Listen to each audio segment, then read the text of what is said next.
ఇవాళ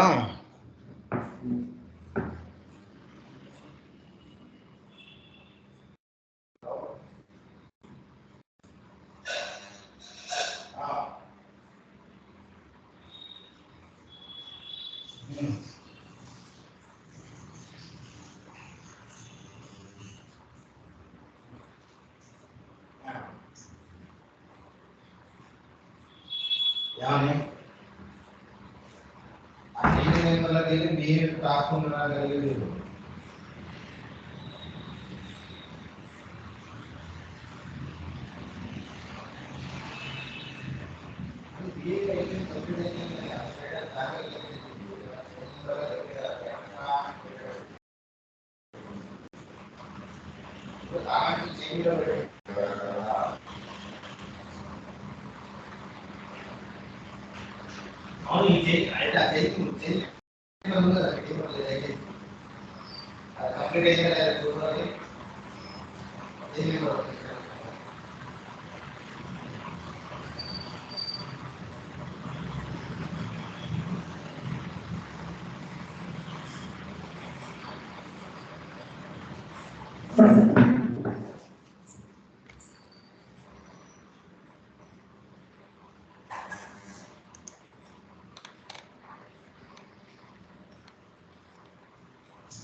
ఇంకా అయిపోలేదు అయితే అది చేంజ్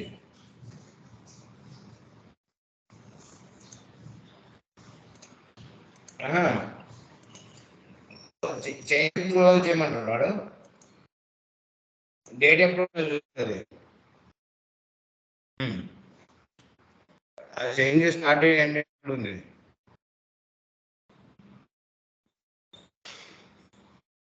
చేంజ్ ఓపెన్ చేసిన స్టార్ట్ డేట్ ఎండ్ డేట్ ఉంటుంది కదా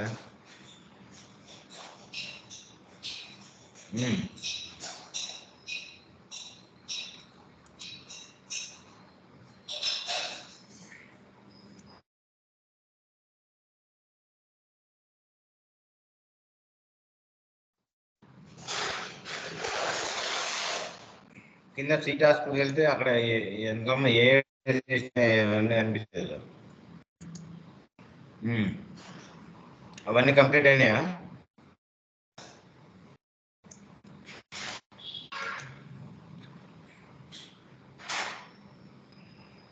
ఏం కనిపిస్తున్నాయా అన్నీ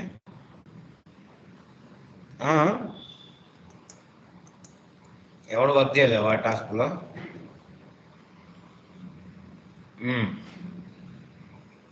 అవును వాడికి mail kindly close this task అని బిఐకి అక్కడ సపోర్ట్ గ్రూప్కి సపోర్ట్ గ్రూప్ మీద క్లిక్ ఇస్తే వాళ్ళకి మెయిల్ డిఎల్ వచ్చింది ఆ మెయిల్ అయ్యి వాళ్ళకి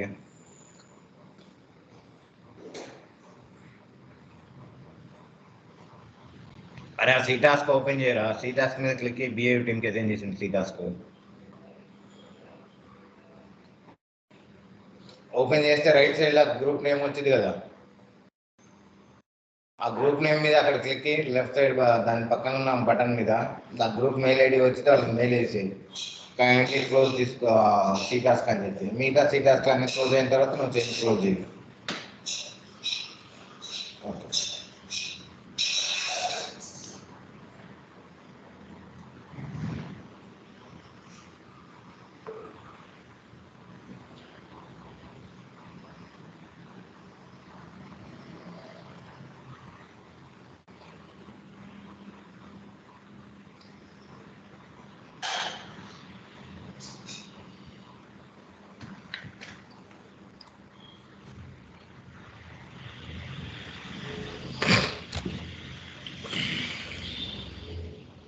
ఓకే బూటింగ్ ప్రొసీజర్ అండి ఈ బూటింగ్ ప్రొసీజర్ సర్వర్ ఎట్లా బూట్ అవుద్ది బూట్ అయ్యే ముందు ఏ పారామీటర్స్ చెక్ చేసిద్ది ఏ కాన్ఫిగరేషన్ ఫైల్స్ చూసుకొని బూట్ అవుతుంది చూద్దాం ఇది RHEL 6కి RHEL 7కి డిఫరెన్స్ ఉంది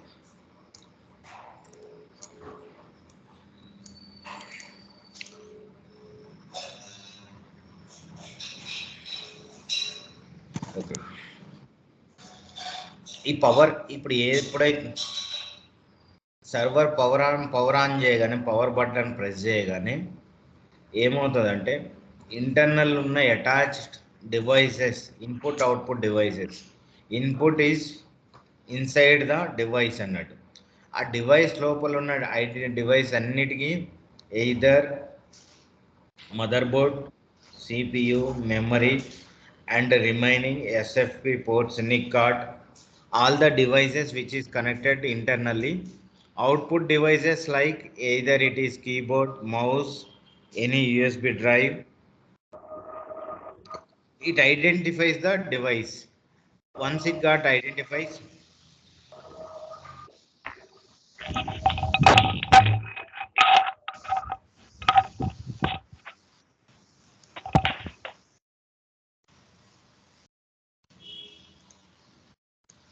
it identifies the device. Power button press చేయగానే అన్ని డివైసెస్కి ఐడెంటిఫై ఏ డివైసెస్ ఉన్నాయో అన్నిటికీ పవర్ పంపించి పవర్ ఆన్ సెల్ఫ్ టెస్ట్ అవుతుందండి. డివైస్ ఏవైతే కనెక్ట్ అయినా అన్ని దగ్గర నుంచి ఒక పవర్ బటన్ ప్రెస్ చేయగానే వాటికి పంపిస్తుంది. ఈ డివైసెస్ ఎన్నైతే అసైన్ ఉన్నాయో వాటన్నిటికీ ఒక సిగ్నల్ పంపిస్తుంది, పవర్ ఆన్ చేశారు అని చెప్పి. వాటి దగ్గర నుంచి రెస్పాన్స్ వచ్చిన తర్వాత ఇమ్మీడియట్గా స్టార్ట్ అవుద్ది. అక్కడికి వెళ్ళి ఈ first setup is basic BIOS, basic input output operations or power on self test. ఈ బేసిక్ డివైసెస్ ఐడెంటిఫై అయిపోయిన తర్వాత నెక్స్ట్ ఏ డిస్క్ నుంచి ఏ డిస్క్ అయితే ఓఎస్ ఇన్స్టాల్ అయ్యి ఉంది ఆ ఏ డిస్క్ నుంచి బూట్ అవ్వాలి. ఇక్కడ దీన్ని ఏమంటారంటే మాస్టర్ బూట్ రికార్డ్. ఈ మాస్టర్ బూట్ రికార్డ్లో identifies it contains the hard disk information where the OS has been installed.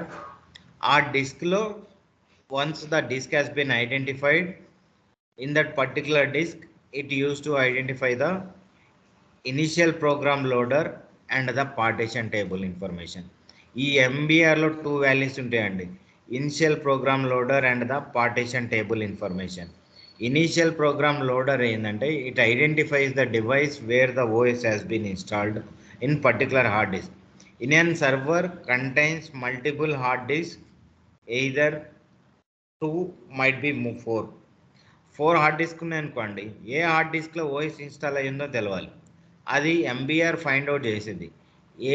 ఎక్కడైతే program load initial program load అయ్యే ఇమేజ్ ఏ డిస్క్లో ఉందో ఐడెంటిఫై చేసింది. ఐడెంటిఫై చేసిన తర్వాత నెక్స్ట్ ఆ డివైస్లో partition table information find out చేసింది. ఆ పార్టీషన్ టేబుల్ ఏ పార్టీషన్స్ ఉన్నాయి, ఏమేమి మౌంట్ చేయాలి. ఈ పార్టీషన్స్ అయిపోయిన తర్వాత నెక్స్ట్ ఈ root what are the partitions temporary అనుకోండి, అక్కడి నుంచి గ్రబ్ అనే ఫైల్కి వెళ్తుంది, ఈటీసీ గ్రబ్ డాట్ సిఎఫ్జి అని. ఈ గ్రబ్లో ఏముంటుందంటే లేటెస్ట్ కెర్నల్ వర్షన్ ఏదైతే ఉందో దాని ఇన్ఫర్మేషన్ ఈ ఫైల్స్లో ఉంటుంది. ఇక్కడ మోర్ దాన్ లేటెస్ట్ వర్షన్ కంటే ఓల్డర్ వర్షన్ కూడా ఉండొచ్చు, కానీ ఏదైతే లేటెస్ట్ ఉందో ఆ ఫైల్ నుంచి బూట్ చేయమని దీంట్లో ఉంటుంది. ఓకేనా. ఇక్కడ 2 కెర్నల్స్ ఉన్నాయనుకోండి, default will be the 0, next will be the 1. ఇంకా 3 కెర్నల్స్ ఉన్నాయనుకోండి, 0, 1, 2. కానీ ఇక్కడ గ్రబ్లో మనం మెన్షన్ చేయొచ్చు లేటెస్ట్ కెర్నల్ నుంచి, బై డిఫాల్ట్గా లేటెస్ట్ కెర్నల్కి వెళ్తుంది. లేదు సెకండరీ 0, 1 ఓల్డర్ కెర్నల్కి వెళ్ళాలనుకోండి 1 అని మెన్షన్ చేయాలి మనం గ్రబ్లో. ఈ గ్రబ్ కెర్నల్కి వెళ్ళిన తర్వాత కెర్నల్ ఇనిషియలైజేషన్లో ఏమవుతుందంటే kernel identifies and loads the initramfs అనే టెంపరీ ఫైల్ సిస్టమ్ ఉంటుంది. అది మౌంట్ చేసి అది ఏం చేసిద్దంటే లోడ్ అయ్యి అన్ని ఈ పార్టీషన్ టేబుల్లో ఉన్న అన్ని ఇన్ఫర్మేషన్ కరెక్ట్ ఉందా లేదా చెక్ చేసి రూట్ ఫైల్ సిస్టాన్ని మౌంట్ చేయాలని చూస్తుంది. ఈ ర్యామ్ఎఫ్ఎస్ అనేది, ఈ ర్యామ్ఎఫ్ఎస్ టెంపరీ ర్యామ్ఎఫ్ఎస్ అండి. ఈ ఇనిట్ ర్యామ్ఎఫ్ఎస్ అనేది టెంపరీగా మౌంట్ చేసి రూట్ ఫైల్ సిస్టమ్ మౌంట్ అయ్యే వరకు దాని కాన్సెప్ట్, దాని పని ఏంటంటే రూట్ ఫైల్ సిస్టమ్ కంప్లీట్గా ఏ ఇష్యూ లేకుండా మౌంట్ చేసే వరకు ఈ కెర్నల్లో ఉంటుంది. ఈ ర్యామ్ఎఫ్ఎస్ మౌంట్ అయిన తర్వాత నెక్స్ట్ ఏం చేయాలంటే ఏ సర్వీస్ కెర్నల్ మౌంట్ అయింది, లేటెస్ట్ కెర్నల్ ఐడెంటిఫై, దాని తర్వాత రూట్ ఫైల్ సిస్టమ్ మౌంట్ అయిన తర్వాత నెక్స్ట్ ఇనిట్ ఫేస్కి వెళ్తుంది. ఇది ఇనిట్ ఫేస్ ఏమవుతుందంటే క్యాట్ ఈటీసీ ఇనిట్ ట్యాబ్ అని, ఈటీసీ ఇనిట్ ట్యాబ్లో ఉంటుంది ఏ అప్రాప్రియేట్ రన్ లెవెల్కి వెళ్ళాలి అని. ఇక్కడ run level types 0 to 7 run levels అంటే ఇక్కడ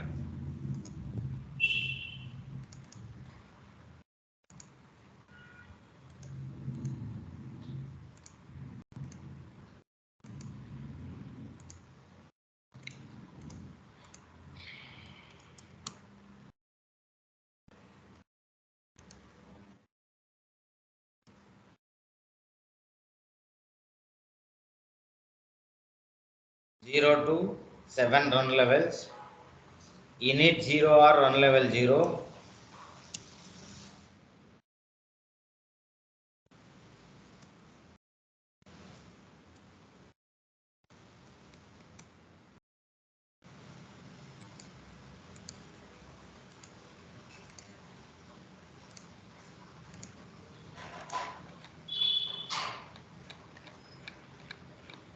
ఈ గ్రబ్ ఫైల్లో ఇట్లా లేటెస్ట్ కెర్నల్, దీని తర్వాత నెక్స్ట్ కెర్నల్ ఉంటుంది. Kernel identifies the in it tab, it try to read the temporary in it ram fs image, next try to mount. Init ram fs will be the RHL7, init ram disk will be the RHL6. Okay, run levels 0 to 7, 6, total 7 run levels. 0 will be the halt or shutdown. 1 will be the single user mode. 2 will be the multi-user mode without network. 3 will be the multi-user mode with network. Default run level will be 3.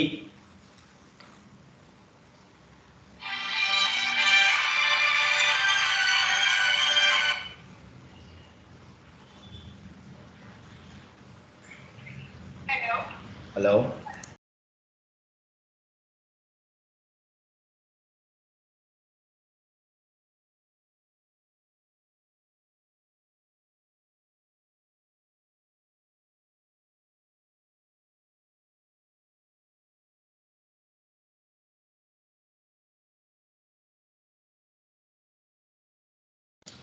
Okay, run level 0 to 7, 0 to 6, run level 0 interview aduguntarandi. How many run levels you have? 0 to 6 run levels. 0 will be the shutdown, 1 will be the single user mode or maintenance mode, 2 will be the multi-user mode without NFS, 3 will be the multi-user mode with network. It is the default run level. Run level 4 will be the future purpose use. Run level 5 will be the for graphical user interface. Run level 6 is the reboot. ఈ run లెవెల్స్కి ఎట్లా అంటే uname how to see the current run level అండి. O-R run level 5లో ఉంది, X11లో ఉంది. If I want to go to run level 3,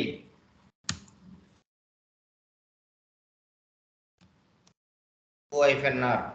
ఇప్పుడు నేను రన్ లెవెల్ 2కి వెళ్ళాను అనుకోండి, నా సర్వర్ నెట్వర్క్లోకి రానివ్వదు. అదే ఈ రన్ లెవెల్ ఇనిట్ 0 ఇచ్చాను అనుకోండి, షట్ డౌన్ అయిపోతుంది. ఇనిట్ 6 ఇస్తే రీబూట్ అవుతుంది. init 6 reboot, init 5 graphical user, init 4 future purpose, init 3 multi-user mode with network. It is the default run level. Init 2 multi-user mode without network. Init 1 single user mode or maintenance mode. Init 0 to shutdown or halt the server. ఈ 6 values ఇక్కడ ఏం చేసింది, by default ఇక్కడ నుంచి kernel boot అయిన తర్వాత appropriate ఏ run లెవెల్కి వెళ్ళాలనో ఆ రన్ లెవెల్కి వెళ్ళింది. ఈ రన్ లెవెల్లో ఏమేమి ఉంటాయంటే ctc.rc.d ఈ లొకేషన్లో ఉంటాయండి. ఏ రన్ లెవెల్కి సంబంధించిన ఆ రన్ లెవెల్కి ఇప్పుడు మనం డిఫాల్ట్ రన్ లెవెల్ 3 ఉందనుకోండి, ఇప్పుడు ఈ 3కి సంబంధించిన ఈ డైరెక్టరీకి వెళ్ళింది బూట్ అయ్యేటప్పుడు. etc.rc.rc3.d ఇక్కడ ఏమేమి ఉన్నాయో అవి ఆన్ చేసింది. S will be the starting script, K will be the killing script. S defines the starting script అని నెట్వర్క్ స్టార్ట్ చేసింది, RHSND స్టార్ట్ చేసింది, నెట్ కన్సోల్ని కిల్ చేసింది. అట్లనే RC4.5.dలోకి వెళ్ళండి, ఇక్కడ కూడా ఉంది S10 S27. ఇప్పుడు నేను RC.0లోకి వెళ్ళాను అనుకోండి,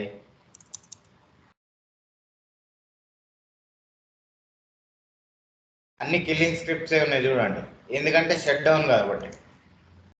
RC1.లోకి వెళ్తే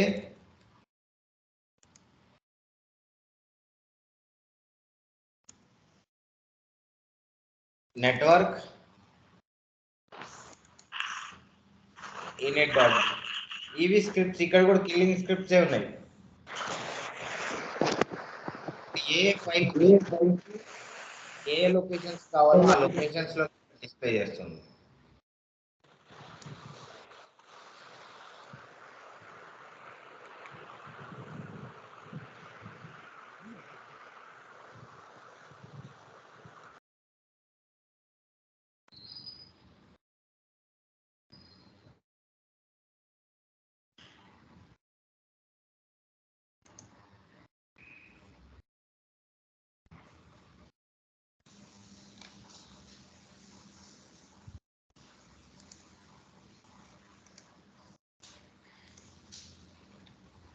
ఇవి power on BIOS, basic input output, MBR, master board record, grub, ETC grub అనే ఫైల్ అండి. ఇది RHL6కి. Next kernel ETC inittab అనే ఫైల్కి వెళ్తుంది. Init phase it identifies the appropriate run level and next it used to in run level it used to start the what are all the files available in this script in this location అని అయిపోయిన తర్వాత మీకు login prompt వస్తుందండి.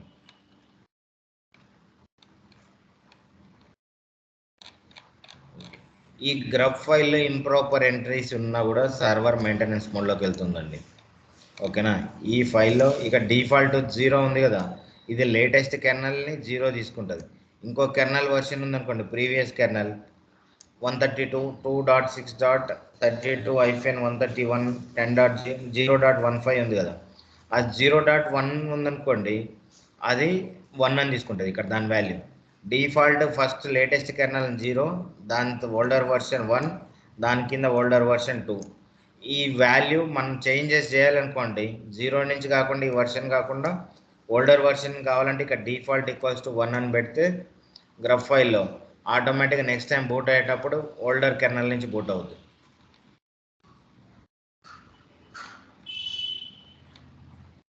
Okay.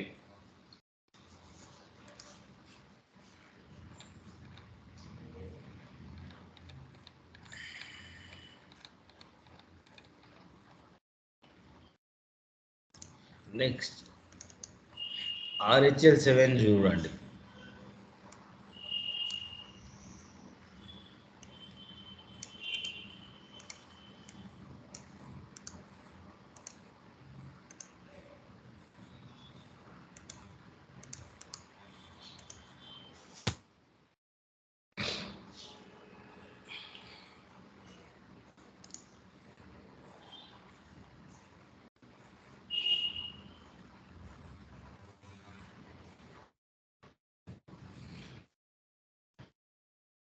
common here will be the common గ్రబ్కి వస్తే అక్కడ boot grub.cfg అండి, r/boot grub.cfg both are linked files. ఇక్కడికి వస్తే ఏమవుతుందంటే grub2 అనే కాన్ఫిగరేషన్, అక్కడ ఎంబీబీ బయాస్, ఎంబీఆర్, గ్రబ్. ఇక్కడికి వస్తే grub2 అని, గ్రబ్ బూట్ లోడర్ వచ్చేసి చేంజ్ అయిన తర్వాత grub2కి వస్తుందండి. ఇక్కడ grub2లో boot grub2 grub.cfg ETC default grub both are linked files. Same అక్కడ ఎట్లా ఇక్కడ కూడా అంతే.